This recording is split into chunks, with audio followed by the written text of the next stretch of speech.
Hi കൂട്ടുകാരെ, പുതിയൊരു വീഡിയോയിലേക്ക് എല്ലാവർക്കും സ്വാഗതം. അങ്ങനെ സൂര്യ പറയാണ്, കുറേ കണ്ണുകൾ താഴെ നിന്ന് പെറുക്കിയെടുത്ത് കൊണ്ടുവരേണ്ട അവസ്ഥയിലാണല്ലോ ഈശ്വര ഞാൻ പോകുന്നത്. ഇതെന്താ ഇങ്ങനെ പറയുന്നതെന്ന് നന്ദിനി ചോദിക്കുമ്പോൾ ഉടൻ തന്നെ പറയാണ്, എടോ കുറേ കണ്ണുകൾ ഞാൻ താഴെ നിന്ന് പെറുക്കേണ്ടി വരുമെന്ന് പറയുന്നത് തന്നെയായിരിക്കും ആ മണ്ഡപത്തിൽ എല്ലാവരും നോക്കുന്നത്. അത്ര ഭംഗിയുണ്ട് തന്നെ കാണാൻ എന്ന വാക്കുകൾ പറയുമ്പോൾ ഈശ്വര എന്ന ലെവലിൽ നിൽക്കുമ്പോൾ നന്ദിനി പറയാണ്, അതെ സൂര്യ സാർ, ഞാനൊരു കാര്യം പറഞ്ഞോട്ടെ. എന്താ കാര്യം? അതെ, എനിക്ക് ഈ ഡ്രസ്സ് ഇടാൻ പറ്റത്തില്ല, എനിക്കിത് കഴിയില്ല, എനിക്ക് മനസ്സിനൊരു സുഖം കിട്ടുന്നില്ല. അത് കേൾക്കുന്നതിനോട് കൂടി സൂര്യ, അത് പറ്റത്തില്ല, ഇതന്നെ ഇടണം, എല്ലാവർക്കും മുന്നേ താൻ വലിയ ഒരു സംഭവമായി നിൽക്കണം, അതാണ് എൻ്റെ ആഗ്രഹം, അതിനു വേണ്ടിയാണ് ഞാൻ ഈ ഡ്രസ്സ് എടുത്തത്. അയ്യോ സൂര്യ സാർ, പ്ലീസ് ദയവ് ചെയ്ത് എന്നോട് ഇത് ഇടാൻ പറയല്ലേ, എനിക്കിത് എന്തൊക്കെയോ എവിടേക്കോ കുറവുകൾ പോലെ. അത് കേൾക്കുന്ന ആരതി പറയണേ, ഏട്ടാ, ഏട്ടനെ ഇവളെ അങ്ങ് വിട്ടേക്ക്, ഇവളുടെ ഇഷ്ടത്തിന്. അപ്പോൾ പിന്നെ ഇവൾ എന്തിടും? ഓരോരുത്തരുടെ ഇഷ്ടത്തിനല്ലേ, ഓരോരുത്തരുടെ ഇഷ്ടത്തിനനുസരിച്ചിട്ടല്ലേ ഡ്രസ്സ് ഇടേണ്ടത്. അപ്പോൾ പിന്നെ ഇവൾ എന്തിടും അത് നീ പറ എന്ന് പറയുമ്പോൾ ഉടൻ തന്നെ പറയുകയാണ്, അത് പിന്നെ ഇവൾ എന്ന് പറയുമ്പോഴേക്കും നന്ദിനി പറയാണ്, സാരി എടുത്തോളാം എന്നങ്ങ് പറയാണ് കേട്ടോ. അപ്പോൾ അത് കേട്ട ഉടൻ തന്നെ സൂര്യ പറയണം, ഓ സാരി എടുത്തോളാം എന്ന് പറഞ്ഞ സ്ഥിതിക്ക് നീ സാരി എടുത്തോ, ഓക്കെ, പക്ഷേ എന്ത് സാരി? അപ്പോഴേക്കും ഭാരതി പറയാണ്, അതെ ഏട്ടൻ വാങ്ങിക്കൊടുത്ത ഒരുപാട് ഡ്രസ്സുകൾ ഇവിടെ ഉണ്ടല്ലോ, അതിലേതെങ്കിലും ഒരു ഡ്രസ്സ് ഇവളെ ഇട്ടോളുമെന്ന് പറയുന്നത് കേട്ടോ. അങ്ങനെ ഈ വാക്കുകൾ അങ്ങ് കേൾക്കുമ്പോൾ ശരി ആയിക്കോട്ടെ എന്ന നിലപാടിയിൽ ആവുകയാണ് കേട്ടോ. ഓക്കെ ശരി, ഞാൻ ഇട്ടേക്കുന്നു എന്ന് പറയാണ്. എന്നാൽ ഈ സമയം ഇന്ന് സൂര്യ സാറ് പോയിക്കോളൂ, ഞാൻ ഡ്രസ്സ് മാറ്റിയിട്ട് വരാം. എന്ത് സാറ്? ആരുടെ സാറ്? എവിടുത്തെ സാറ്? അതെ സൂര്യ സാറും വിവേകും കൂടി ഇവിടെ നിന്ന് പോയിക്കോളൂ. ആര് സാറ്? ഏത് സാറ്? വിവേക് മനസ്സിലായി, ആരാണ് ഈ സാറ് എന്ന് പറയുമ്പോൾ, അതെ സൂര്യ സാറ്, എന്നെ ഇങ്ങനെ ഇട്ട് വട്ടാക്കല്ലേ, ആര് സാറ്, എന്ത് സാറ് എന്ന് പറയുമ്പോൾ, എടോ ആര് സാറിൻ്റെ കാര്യമാണ് പറയുന്നത്, ആരോട് പോകാനാണ് പറഞ്ഞത്? അതെ വിവേകിനോടും ഏട്ടനോടും പോയിക്കോളാനാണ് പറയുന്നത്. അത് കേൾക്കുന്ന ആരതിയും അതുപോലെ വിവേകും ഞെട്ടിപ്പോവാണ് കേട്ടോ. ഈശ്വര, എന്താ ഇവള് വിളിച്ചത്? ഏട്ടനെന്ന് പറയാൻ വാക്കുകളില്ല. അങ്ങനെ ഏട്ടനെന്ന് വിളിക്കുമ്പോൾ ഉടൻ തന്നെ ആഹാ നല്ല കാര്യം എന്നുള്ള ലെവലിൽ നിൽക്കുകയാണ്. ഇതെപ്പോൾ സംഭവിച്ചു, എങ്ങനെ സംഭവിച്ചു എന്നൊക്കെ ആരതിയും വിവേകും ചോദിക്കുമ്പോൾ ഉടൻ തന്നെ, ഓ ഇത് സംഭവിച്ചതല്ല, എന്നെക്കൊണ്ട് വിളിപ്പിക്കുന്നതാണ്, ഇടയ്ക്കിടയ്ക്ക് ഇങ്ങനെ ഏട്ട വിളിപ്പിക്കും, ഇത് നല്ല കാര്യമല്ല മോളെ, കാരണം സൂര്യൻ എൻ്റെ ഭർത്താവല്ല, പിന്നെ ഈ ഏട്ട എന്നാണ് വിളിക്കേണ്ടത്, ഏട്ട എന്ന് വിളിക്കുന്നത് കേൾക്കാൻ ഒരു പ്രത്യേക സുഖം തന്നെ ഉണ്ട് എന്ന് പറയുന്നത് കേട്ടോ. അങ്ങനെ എന്നാൽ ഏട്ടനും വിവേകം കൂടി പോയിക്കോളൂ, ഞാൻ അണിഞ്ഞൊരുങ്ങി വരാമെന്ന് പറയണേ. എന്തായാലും എൻ്റെ നന്ദിനി ഇനി അടിപൊളിയാണ്, അപ്പം നമുക്ക് സാരി എടുക്കില്ലേ? ഓ ആയിക്കോട്ടെ, എന്തായാലും ഏട്ടനോട് ഞാനൊരു കാര്യം ഉറപ്പ് പറഞ്ഞു തരാം, ആ മണ്ഡപത്തിൽ എല്ലാവരും നോക്കുന്ന ആൾ ഏട്ടനായിരിക്കുമെന്ന് പറയും കേട്ടോ. പിന്നീടാണെങ്കിലോ ഇന്ദ്രജയാണ് കാണിക്കുന്നത്. ഒന്നൊന്നര ലുക്കിൽ ഇന്ദ്രജ വരുന്നത് കാണുമ്പോൾ എല്ലാവരും ഇന്ദ്രജയെ നോക്കുകയാണ്. അപ്പോൾ ഈ സമയം എങ്ങനെയുണ്ട് എൻ്റെ തമാശ എന്നൊക്കെ ഇവിടെ വിജയ് ചോദിക്കുകയാണ്. അപ്പോൾ ഈ സമയം പറയണം, അല്ലെങ്കിൽ തമാശയുടെ കാര്യത്തിൽ അടിപൊളിയാണല്ലോ.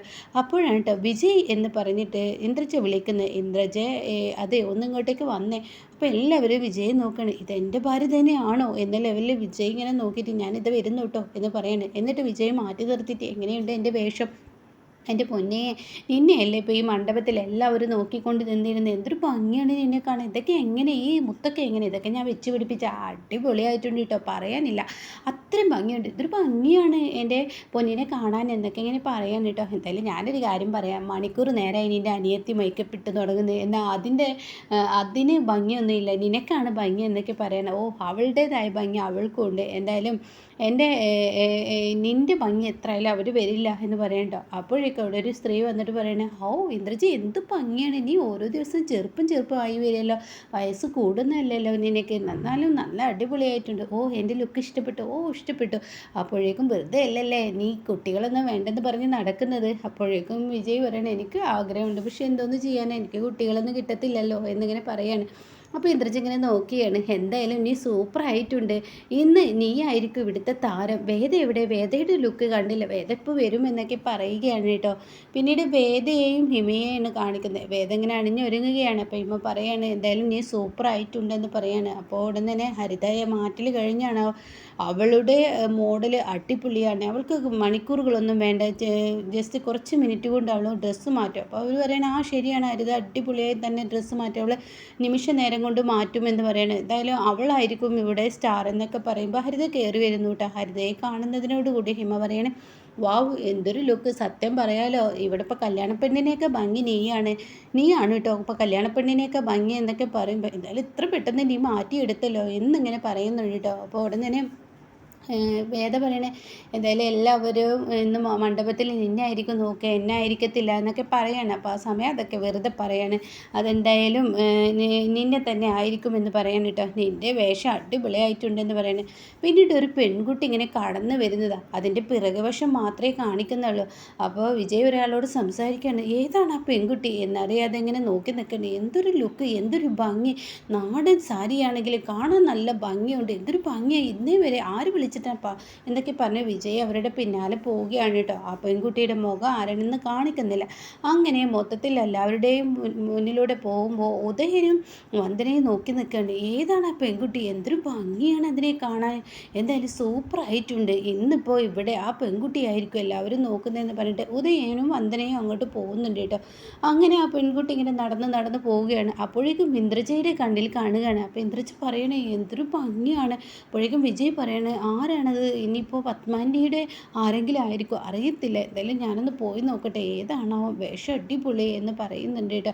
അങ്ങനെ പിന്നീട് കാണിക്കുന്ന അവളുടെ കാത് മുടിയൊക്കെ ഇങ്ങനെ കാറ്റിലിങ്ങനെ ഇങ്ങനെ പറന്നിതാകുന്നതാണ്. അപ്പോൾ ഈ സമയം പത്മ ഇങ്ങനെ നോക്കുകയാണ്. ഇത് ആരായിരിക്കും എന്നുള്ള ലെവലിൽ പത്മയും നോക്കുകയാണ്. എന്തായാലും അടിപൊളിയില്ലേ. അപ്പോഴേക്കും ഉദയം വന്ദനയും വന്നിട്ട് പറയണേ പത്മയെ ആ വന്നിരിക്കുന്ന പെൺകുട്ടി എന്തൊരു ലുക്കാണ്, അവളുടെ വേഷം എന്തൊരു ഭംഗിയാണ്, എന്ത് കാണാൻ! അതിൻ്റെ മുഖം കണ്ടില്ല, പിറകു വശം കാണുമ്പോഴേക്കും.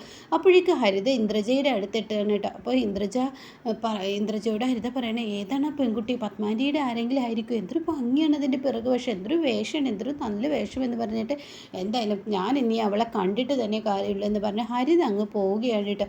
അപ്പോൾ ഇങ്ങനെ നടന്ന് പോകുന്നുണ്ട്. അങ്ങനെ മുഖത്തിൻ്റെ സൈഡ് കാണുമ്പോൾ ഹരിത ആകെ ഞെട്ടിപ്പോവാണ്. കൂടെ പത്മയും നല്ല ഭംഗിയുണ്ടെന്നാ പറഞ്ഞ നാവ് കൊണ്ട് തന്നെ പത്മ പോലും ഞെട്ടിപ്പോവുകയാണ് കേട്ടോ. ഈശ്വര എന്ന ലെവലിൽ നിൽക്കണം. അപ്പോഴേക്കും യതീന്ദ്രൻ്റെ ചെരി വരുന്നുണ്ട്, തൻ്റെ വാവ് ഒത്തി പിടിക്കുകയാണ്. അപ്പോഴേക്കും എല്ലാവരും മുഖം കണ്ടു. ഈ പറയുന്ന ഇന്ദ്രജ, ഹരിത, പത്മ, ഉദയൻ, വന്ദന, യതീന്ദ്രൻ പൊട്ടിച്ചിരിക്കുകയാണ്. അങ്ങനെ എല്ലാവരും കണ്ട് ഹരിതയുടെ മുഖത്ത് ഒരുമാതിരി പെട്രോൾ അടിച്ച് കത്തിച്ചതുപോലെ ആയ അവസ്ഥയിലാണ് ഹരിത നിൽക്കുന്നത്. ഹരിത ദേഷ്യത്തോടു കൂടി ഇവൾക്ക് ഇത്ര നന്നായി ഒരുങ്ങാൻ കഴിയും. അപ്പോഴേക്കും വിവേക് അങ്ങോട്ടേക്ക് കടന്നു വരികയാണ്. വിജയ് ഹരിതയോട് പറയാണ് എൻ്റെ ഹരിതയെ നിങ്ങളെയൊക്കെ വെട്ടിച്ചും കൊണ്ടുള്ള വേഷമാണ് അവളുടെ, എന്തൊരു ഭംഗിയാണ്, അവളെ ആരും നോക്കത്തുള്ളൂ. എന്താണ് ഇപ്പോൾ അടുക്കളക്കാരി ഇവിടുത്തെ മഹാറാണി ആയില്ലേ, അതേപോലെ ഉണ്ട് എന്ന് പറയണം. അപ്പോഴേക്കും പത്മയുടെ മുന്നിലോട്ട് ഒരാൾ വന്നിട്ട് പറയണേ എൻ്റെ പത്മേച്ചി എന്തൊരു ഭംഗിയാണ്, പത്മേച്ചിയുടെ മരുമകളെ കാണാൻ എന്തൊരു ഭംഗി, പറയാൻ വാക്കുകളില്ല എന്ന് പറയുന്നു കേട്ടോ. അപ്പോഴേക്കും എല്ലാവരും നന്ദിനിയെ തന്നെ ഇങ്ങനെ നോക്കുന്നു. പറയാനില്ല കേട്ടോ, അത്രയും നല്ല ലുക്കാണ്. അപ്പോഴാണ് സൂര്യയുടെ കടന്നു വരവ്. കൈകൊട്ടി സൂര്യ ഇങ്ങനെ വിളിക്കുകയാണ്, വരൂ എൻ്റെ രാജകുമാരി, എൻ്റെ അരികിലോട്ട് വരൂ എന്ന് പറഞ്ഞിട്ട് സൂര്യ ഇങ്ങനെ നന്ദിനിയെ വിളിക്കുമ്പോൾ ഓരോ ചുവടുവെപ്പും അത് ഒന്നൊന്നര ചുവടുവെപ്പ് തന്നെയാണ് കേട്ടോ. അങ്ങനെ സൂര്യ കെട്ടിപ്പിടിച്ച് ഇതാണ് എൻ്റെ ഭാര്യ എന്ന് പറയുമ്പോൾ അയ്യോ ഇവിടെ പത്മക്ക് ഒരുമാതിരി ചിരിയിലിച്ച് നിൽക്കണം. യതീന്ദ്രനാണെങ്കിൽ ചിരി സഹിക്കാൻ വയ്യായിട്ട് തൻ്റെ വിരൽ വായിലിട്ട് കൊടുത്തിരിക്കുകയാണ് കേട്ടോ. എൻ്റെ നന്ദിനി എന്ന് പറഞ്ഞിട്ട് സൂര്യ പറയണേ ഇവിടെ എല്ലാവരും നിന്നെക്കുറിച്ചാണ് പറയുന്നത്, വീട്ടിലെ വേലക്കാരി മഹാറാണിയായ അവസ്ഥയാണ് ഇപ്പോൾ ഇന്ന് എല്ലാവരും കണ്ടുകൊണ്ടിരിക്കുന്നത്. എൻ്റെ പൊന്നെ നിന്നെ കാണാൻ പറയാനില്ല കേട്ടോ. എന്തായാലും ഇപ്പോൾ കാണുമ്പോൾ എന്നെ ഒന്നും കൂടി കേട്ടാൽ എനിക്ക് തോന്നുന്നതെന്ന് പറയണം. അപ്പോഴാണ് വിജയ് ഹരിതയോടൊന്ന് പറയുന്നത് എന്താ ഇപ്പോൾ ഇത് പെട്രോൾ അടിച്ച് കത്തിച്ച അവസ്ഥയായില്ലേ നമുക്കൊക്കെ, ഏതായാലും ഒരു ഒന്നൊന്നര ലുക്ക് തന്നെ എന്ന് വിജയ് പറയുന്നുണ്ട് കേട്ടോ. ഇതേ സമയം വിവേകും ആരതിയും കൂടി പറയുന്നു നന്ദിനി നീ എല്ലാവരെയും അങ്ങ് കണ്ണു തള്ളുന്ന വിധത്തിൽ നോക്കിക്കളഞ്ഞല്ലോ, ഒന്നൊന്നര ലുക്കാണ്, എന്തായാലും നേരത്തതിനേക്കാൾ നന്നായി എന്തൊക്കെ പറയാണ് കേട്ടോ. അപ്പോൾ എല്ലാവരും നോക്കുന്നു. അപ്പോഴാണ് കേട്ടോ നന്ദിനി പറയുന്നത് വിവേക് ഒന്ന് ഇങ്ങ് വന്നേ. അതെന്താടോ, എന്തിനാ വിവേകിനെ വിളിക്കുക? ഒരു കാര്യമുണ്ട്, സൂര്യ സാർ ഇവിടെ നിൽക്ക്, വിവേക് ഒന്ന് ഇങ്ങ് വന്നേ എന്ന് പറഞ്ഞ് സൂര്യ വിളിച്ചു കൊണ്ടുപോകണം. ഇതേ സമയം ഹരിത പത്മയുടെ അടുത്തെത്ത് എൻ്റെ ആൻറ്റി അവൾ മനഃപൂർവ്വം നമ്മളെല്ലാം ഇതാക്കാൻ വേണ്ടി ചെയ്തിരിക്കണം, അവളുടെ വേഷം നോക്കി ആൻറ്റി എല്ലാവരുടെയും മുഖത്തടിക്കുന്നത് പോലെ ഉള്ളതാണ് അവൾ ചെയ്തു വെച്ചിരുന്നത്. ഇന്നിപ്പോൾ ഈ മണ്ഡപത്തിൽ അവളെയാണ് എല്ലാവരും നോക്കുന്നതെന്നൊക്കെ പറഞ്ഞ് ഹരിതക്ക് കുശുമ്പിളകാണ്. പിന്നീട് നന്ദിനിയും വിവേകും ഒരു സൈഡിൽ മാറി നിൽക്കുമ്പോൾ ഇവിടെ രഞ്ജിത്ത് കാണാം ഇങ്ങനെ ടെറസിന് മുകളിൽ നിൽക്കുന്നു. എന്നിട്ട് രഞ്ജിത്ത് ഇങ്ങനെ തൻ്റെ ക്യാമറ, അതായത് ആ കാർ ഇങ്ങനെ എടുത്ത് നോക്കുകയാണ്. ഇതങ്ങനെ വിട്ട് ശരിയാവില്ല, ഇതിൻ്റെ ഉള്ളിലുള്ളതൊക്കെ ഇനി മൊബൈലോട്ടാക്കാൻ ഒരാളുടെ സഹായം എനിക്ക് വേണം പറയണേ. അപ്പോൾ നന്ദിനി താഴെ നിന്നും വിവേകിനോട് പറയണേ, എവിടെ ഞാൻ വാങ്ങാൻ പറഞ്ഞ സാധനം ശരി ഇതാ എന്ന് പറഞ്ഞ് കൊടുക്കുന്നുണ്ട് കേട്ടോ. ആ സമയം എന്തായാലും ഇത് അടിപൊളിയായിട്ടുണ്ട് എന്ന് പറഞ്ഞിട്ട് ഒരു മാല ഇങ്ങനെ പൊക്കി പിടിക്കുന്നുണ്ട്. ഇതിൻ്റെ പകുതി പൈസ ഞാൻ പിന്നെ തരാം കേട്ടോ. ഓ അതൊന്നും പ്രശ്നമില്ലടോ എന്ന് പറയുന്നുണ്ട് കേട്ടോ. ഇതേ സമയം രഞ്ജിത്ത് എന്തേലും ആവട്ടെ എന്നുള്ള ലെവലിൽ തന്നെയാണ് രഞ്ജിത്ത് നിൽക്കുന്നത്. പിന്നീട് കാണിക്കുന്നത് ഗംഗയുടെ ആങ്ങളെയാണ്. ഗംഗ ഓടി വന്നിട്ട് ഏട്ടാ, ഏട്ടനെ സാറിനെ വിളിച്ചോ? ഓ ഞാൻ വിളിക്കാൻ മറന്നു എന്ന് വിളിക്കേട്ടെ, ഒരു ഉത്തരവാദിത്തമില്ലാത്ത ഏട്ടൻ്റെ സ്വഭാവം എന്താ? അങ്ങനെ ഏട്ടൻ ആ സാറിനെ വിളിക്കുകയാണ്. അപ്പോൾ സാറ് വിളിച്ചു, മോളെ അവർ വന്നുകൊണ്ടിരിക്കുകയാണ്, അപ്പോൾ എല്ലാം അടിപൊളിയില്ലേ എന്ന് പറയുന്നുണ്ട് കേട്ടോ. എന്നാൽ ഈ സമയം കതിർ മണ്ഡപമാണ് കാണിക്കുന്നത്. ആ മണ്ഡപമൊക്കെ ഒരുക്കുകയാണ് രാജും പൂജാരിയും കൂടി. പൂജാരി രാജു ഇങ്ങനെ ഒരുക്കുമ്പോൾ ഉടൻ തന്നെ യതീന്ദ്രൻ അങ്ങോട്ടേക്ക് കടന്നു വരികയാണ്. അപ്പോഴേക്കും ഇന്ദ്രജ എത്തുകയാണ്. നിൻ്റെ അമ്മയെ വിളിക്കുമെന്ന് പറയണം. അങ്ങനെ അമ്മയെ വിളിക്കുകയാണ്. പിന്നീട് സൂര്യൻ നന്ദിനി എന്തൊക്കെയോ എന്ന് പറയുന്ന സമയത്ത് ഉടൻ തന്നെ ഞാൻ മക്കളെ വിളിച്ചു വരാമെന്ന് പറഞ്ഞ് യതീന്ദ്രൻ തന്നെ കതിർമണ്ഡപത്തിൽ നിന്ന് ഇറങ്ങിപ്പോവാൻ. അപ്പോഴേക്കും ഉദയൻ, വന്ദന അവരൊക്കെ ഇറങ്ങുകയാണ്. അങ്ങനെ നന്ദിനി അവിടെ നിൽക്കുകയാണ്. സൂര്യയും കതിർമണ്ഡപത്തിൽ എത്തുകയാണ്. നന്ദിനി സൂര്യയും കൂടി കതിർമണ്ഡപത്തിൽ എത്തുമ്പോൾ ഉടൻ തന്നെ യതീന്ദ്രൻ പറയുന്നത്, ശേഖരമാമനെ വിളിച്ചിട്ടില്ലല്ലോ എന്നിങ്ങനെ പത്മ പറയണം. അപ്പോൾ യതീന്ദ്രൻ പറയണത്, സൂര്യനെ പോയിട്ട് ശേഖരമാമനെ വിളിച്ചു കൊണ്ടുപോകും. അത് കേട്ട ഉടൻ തന്നെ പത്മ പറയാണ്, സൂര്യ പോയേക്ക് എന്തിനാണ് നിങ്ങൾ അവനെ ഏൽപ്പിച്ച്, നിങ്ങൾക്ക് പോയി വിളിച്ചാൽ പോരെ എന്ന് നന്ദിനി കേൾക്കുന്നുണ്ട് കേട്ടോ. അപ്പം നന്ദിനിക്ക് അത് ഒട്ടും ഇഷ്ടപ്പെടുന്നില്ല. ശേഖരമാമയെ വിളിച്ചു കൊണ്ടുവരുമ്പോൾ ശേഖരമാമ പറയാൻ, ഞാൻ കതിർമണ്ഡപത്തിലോട്ടില്ല, ഞാനിവിടെ നിൽക്കാമെന്ന് പറയണേ. അപ്പോൾ ആ സമയമാണ് കേട്ടോ പൂജാരി പറയുന്നത്, ഇനി പെൺകുട്ടിയെ വിളിക്കാം എന്ന് പറയണേ. അങ്ങനെ എല്ലാവരും ഒന്നടക്കം നന്ദിനിയെ നോക്കി നിൽക്കുമ്പോൾ ഹരിത കുശുംബിയാവുന്നു, എല്ലാവരും കുശുംബിയാവുന്നു. ഇനിയാണ് കേട്ടോ ഈ സീരിയലിൻ്റെ യഥാർത്ഥ കഥ തുടങ്ങുന്നത്. ഇനി ഇവിടെ അങ്ങോട്ട് വേദക്ക് കഷ്ടകാലമാണ്. വേദ ഇനി നന്ദിനിയുടെ കാല് പിടിച്ച് കരയുന്ന ആ ഒരു എപ്പിസോഡൊക്കെ നമുക്ക് മുന്നിലുണ്ട് കേട്ടോ.